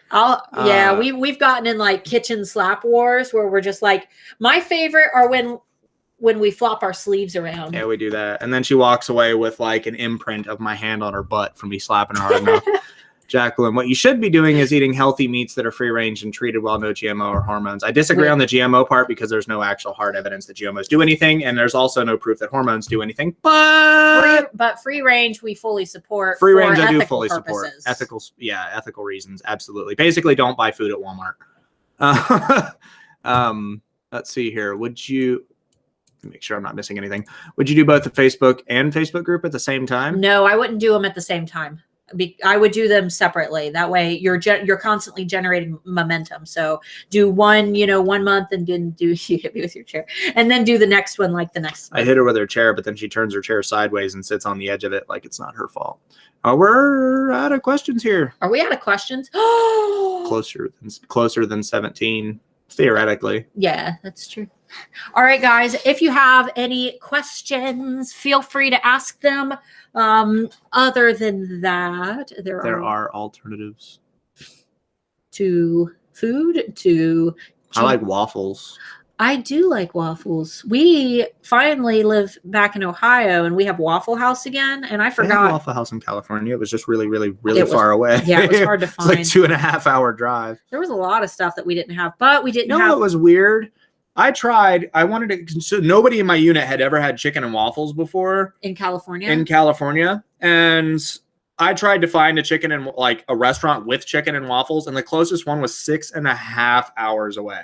Yeah. Like how? Like what is this? You go to Ohio, and I can drive less than 5 minutes and find like 3 or 4 of them. Yeah, or chicken and waffle sandwiches. Oh my God, that food truck that came out to Beale, Breakfast Brothers. Oh man, they make it's a fried chicken patty in between 2 big Belgian waffles with an egg on it. Oh, bro, come on, give me that. Do you have love a training? Waffle House, love cheesy hash browns. Yeah. Do you have a training on how to run a great email list? I do not. I will be incorporating a little bit of it into Handmade Alpha Academy. However, the reason I haven't made a MailChimp video is because Renee's, thank you, Linda, it is on Renee Christine's channel. And since she already made it, I didn't find a point in doing it. So go over to Renee Christine's channel. She has a MailChimp tutorial over there. That's the only reason I haven't covered it. She already did it. So I try not to make anything that she's already made. That's a gross sound. Hold it. They can't see it. They can only hear it. Oh, sounds like a college dorm. I had to think about that. All right, any resources for luxury marketing? My products are coming out in the 1 to 2,000 average. So if you're going like designer for your marketing, first of all, photos need to be number 1. Your photos have to be beautiful because if you're selling something for that much money, everything better be like on point. And if you don't have confidence in doing it yourself, have a photographer do it. But as for marketing them, what I would recommend is going back to my video for how to create jaw-dropping marketing ads, and maybe check that out. That's how I personally market my brand. Pic. What, him slapping the thing? That thing hurts. Ah! No. I said a bad word, a real bad word. Anyway, continue with your thing so you can answer her question. What was it? Well, luxury marketing. Luxury marketing. That's like buying an old Porsche. It's luxury, but it's shitty. It's luxury. Make sure that you're executing your products as being as valuable as they are. Make sure that you are taking the very best photos. You're writing the very best descriptions, and your branding is spot on. I would not recommend, unless you're a graphic designer, creating your own logos and things like that. You have to give off that expert perception. You want people to view you as the expert of your craft in order for them to value your products at that cost. So when it comes to branding your shop, unless you're a graphic designer, I recommend hiring out your logos, making your shop look like something that you would see in a magazine. If, you were to get a high-end jewelry magazine, everything should be beautiful enough that it could stand in there. So my recommendation would be to go to Fiverr.com and hire out your branding if you haven't, already worked with a designer for that aspect. You're food addicts, as I am. I would say your name, but I can't read that. Yeah. I only know 2 Russian words, and I can't say them on this stream. So yeah, we aren't... What I'm a language? gamer. What languages do you know? Like, do I that I can recognize? A little bit of Spanish, and you took Japanese, some Japanese, and a little sprinkling of Greek, but other than that. And I speak like I speak itty bitty. Oh, okay, cool. I would not have gotten that from those words on there, and that's not me being characters that we don't recognize. I speak a little Ukrainian. Oh, okay. That all looks the same to me, at least on a computer text. Yeah, I speak a little bit of German, and there's some weird characters in German too, like the umlauts, and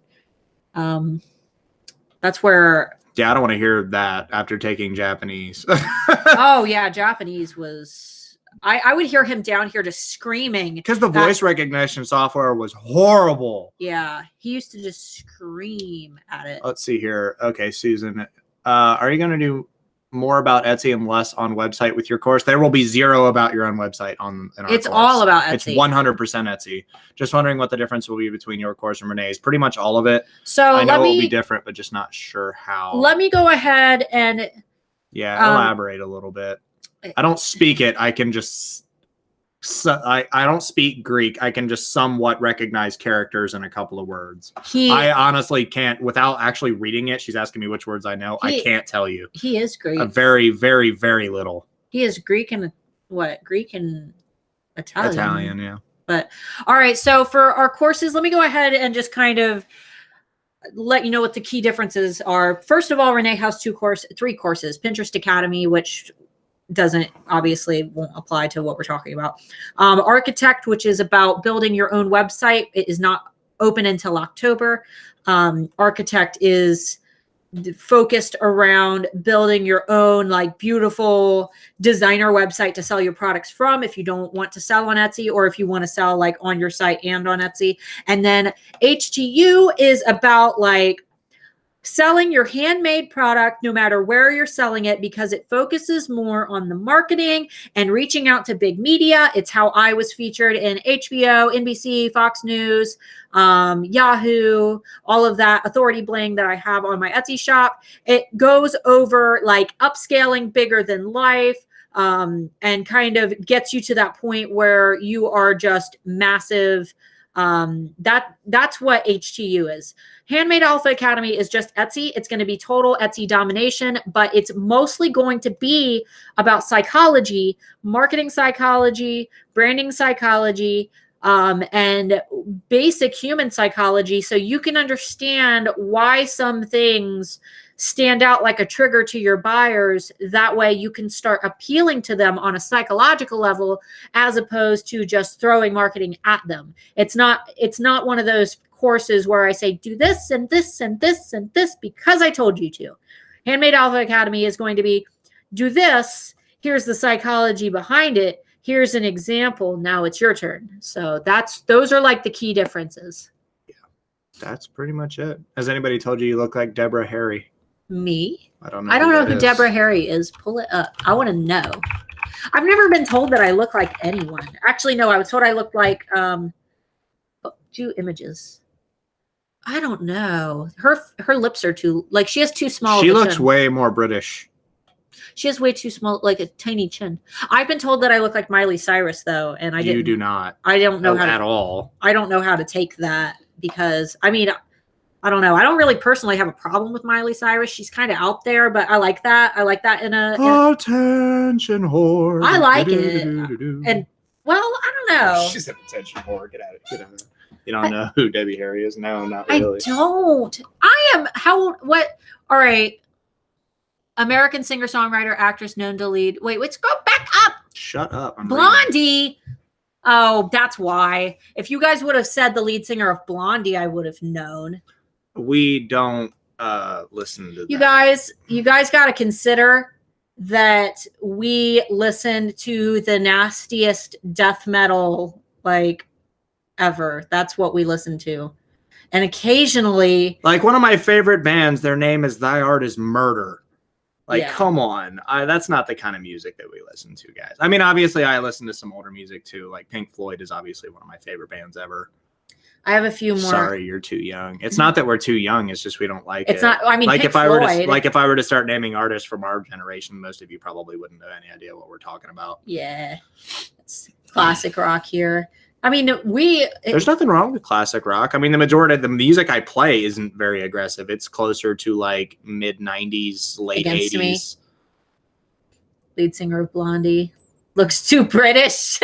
Yeah, you got the mouth structure and the jaw, that kind of thing.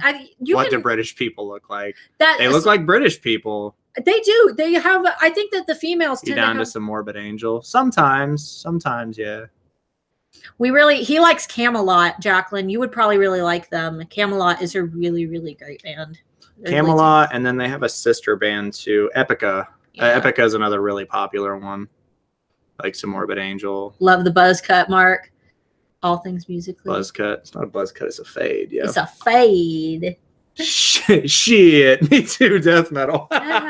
Balls to the wall, Mark. I love Judas Priest. Yeah, Judas Priest is actually pretty sick. Yeah. Their lead guitarist just had to, or one of their guitarists just had to retire, unfortunately. Do I? Do you look British, Gemma? I don't know. I can't see your picture. No. I've seen her pictures. As I am, Britain, Canada. Here's the thing. It's one of those... the British rocker look is very specific, I think. It's the specific features that... Obviously, not everybody in Britain has them, but there are some features to every country that like only people in that country have, and you can tell that they're from that area. For example, if I told you to visualize someone from New Jersey in the United States, tell me what a New Jersey person looks like. Way too much tan. Like you can just visualize someone from New Jersey. Angry. Ohio is hard to kind of pin down because we've got everything here. We've got everything. You've got the Southerners, you've got the California hippies, you got the jerky New Yorkers, you've got the New Englanders. Yeah. And then you've got the swamp people. Big hair.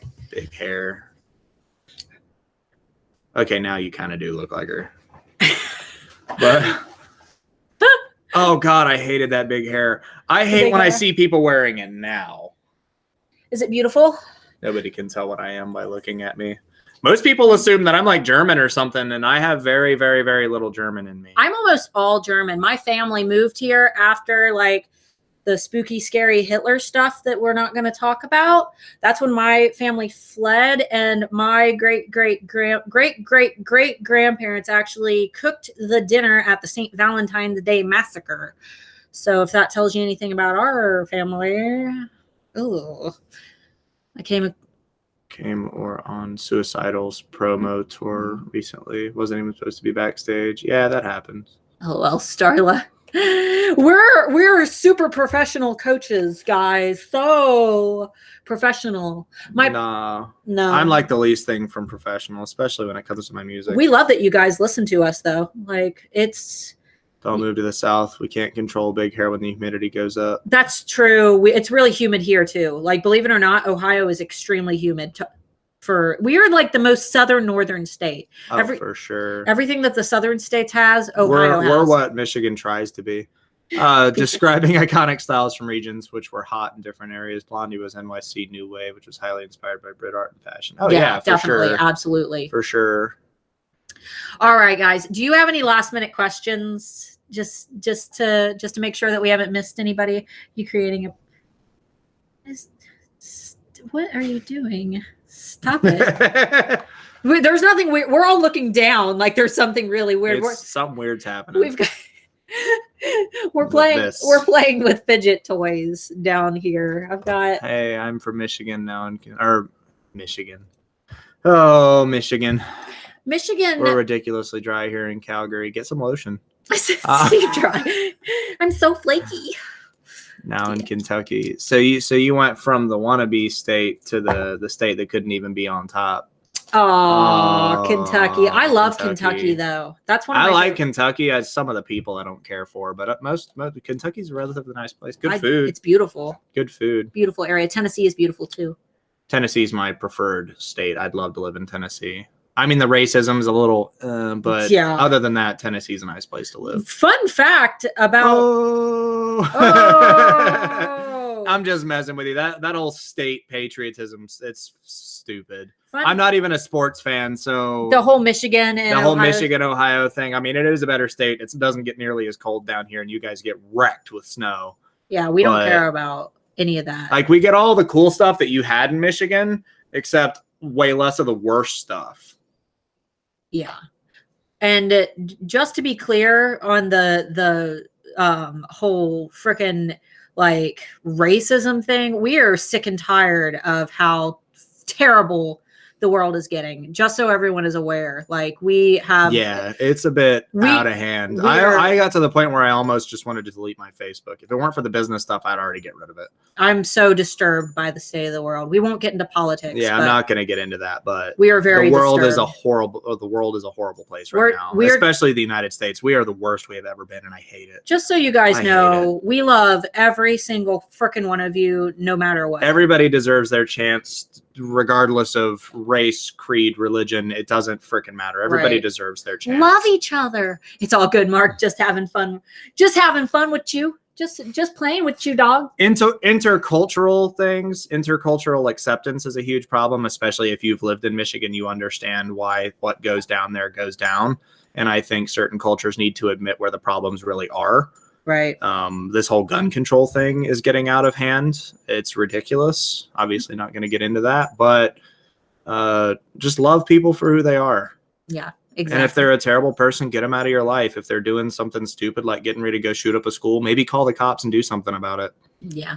We had somebody in our group today. I think the word moist should be banned. Moist. I don't, especially if you put the word taint after it. Oh, no. See, look, if we had monetized channel, we would have just lost it right there. What's that? Like right after a nice long run? Oh, yuck. Like that's I bet I grossed a few people out on that. That's the worst feeling. Unsubbing, you're gross. When you have to go change your pants after a good jog in the hot summer sun. Shit, people need to change their pants after they see me.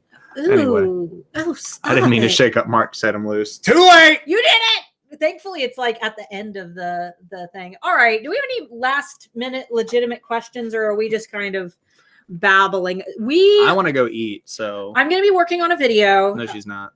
I'm going to be working on a video in probably tonight.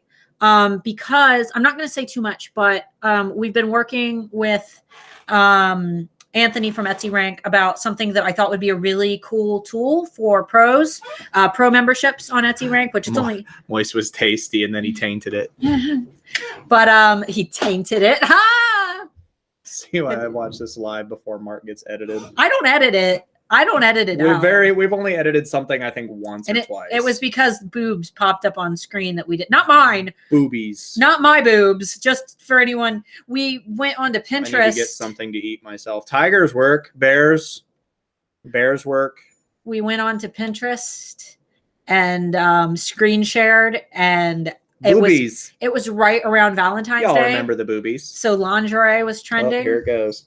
And it was all boobs on the screen, and we edited that out because we are trying to work on getting monetized. So they're just boobs, though. Does anybody here have a problem with boobs? I don't have a problem with boobs because I've never met anybody that doesn't like boobs. They're feeding. Come on, you don't even have to like them in an adult way. You can just they're boobs. They're baby feeders, but for some reason, you know how YouTube is, they will demonetize you for showing something that might resemble a beer in your video. So we want to avoid that if at all possible. Nope. I have boobs. They're cool. They're cool. See, there you go. They're cool. There. They're cool. They're cool. They're available. They exist. They're available. Well, no, they're not available. They're not available. I'm not selling them. I have my own set. See? See? It's like I mean, 50% of the people have them. Yeah. I mean, let's be real. Come on. There's something going with them. Yeah. Right? I mean, if 50% of the world has them, then they have to be something. All right, guys. Before this gets any more weird, we're going to go. So thank you guys. This has been a really fun Q&A. It's been neutral. They got more fun towards the end. Hubby has no complaints. Of course not. I would hope not. Tally chart on how many times Mark says boobs in a video. Boobs, boobs, boobs, boobs, boobs, boobs, boobs. All right, lost monetization forever. But yep. I don't care. All right, guys. I think 75% when you factor in moobs. Yeah, and I'd say like 90% of that's in the U.S. alone. Yeah, that is. I heard for you Canadians there. I heard you guys are catching up though. Yeah, statistically, I heard statistically Canada's catching up to the obesity rate. I don't think the UK will ever catch up, but I know Canada is. And we're not. I mean, we're not really. We don't have room to talk. We are. Oh yeah, I mean, as soon as I'm done on here, I'm ordering a sandwich. But it's like, but you guys are catching up. You know what I mean? Oh my goodness! All right, guys. Thank you again. Links that we mentioned are down below. Otherwise, I will keep you guys updated on the Academy, how the progress goes. I'm going to be working on it all weekend, sending my kid to my mom's house for the weekend so I can focus 100% of my energy into that. If any of our beta testers are in the comments, thank you for agreeing to go through this really, really ridiculous process with me. I know it's going to be a pain in the butt, but I appreciate you being there. All right, guys, have an awesome weekend. Love you guys. Love you guys. See ya.